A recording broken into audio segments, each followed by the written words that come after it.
Hello viewers, আসসালামু আলাইকুম।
এবং এখানে আমি একটু পানি অ্যাড করছি।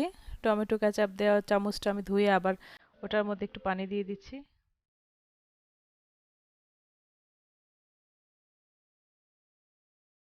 আমার সসটা তৈরি হয়ে গিয়েছে। এখন আমি সসটাকে চুলায় দিয়ে দিব একটা ফ্রাই প্যানে। এখানে আর তেল দেওয়ার প্রয়োজন নেই, আমি সসটি দিয়ে দিচ্ছি। আর সসটা যখন বলক চলে আসবে, খুব ভালো করে আমি এটাকে বলক দিয়ে নিব। তারপরে আমি এটার মধ্যে চিকেন দিয়ে দিব।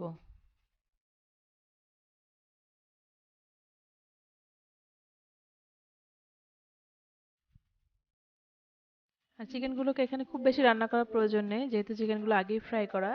জাস্ট সসটা ড্রাই হয়ে গেলে আমরা এটাকে তুলে নিব। সসটা শুকিয়ে গিয়েছে এবং সসটা খুব ভালোভাবে চিকেনের সাথে মিশে গিয়েছে। এরকম অবস্থায় আমরা চিকেনটাকে উঠিয়ে নিব। খুব সহজেই তৈরি হয়ে গেল আমার হানি চিকেন। তো বন্ধুরা, কেমন লাগলো আমার রেসিপিটি? আশা করছি ভালো লেগেছে। যদি ভালো লেগে থাকে অবশ্যই আমার চ্যানেলটি সাবস্ক্রাইব করবেন। আর ভালো থাকবেন সবাই। আল্লাহ হাফেজ। আসসালামু আলাইকুম।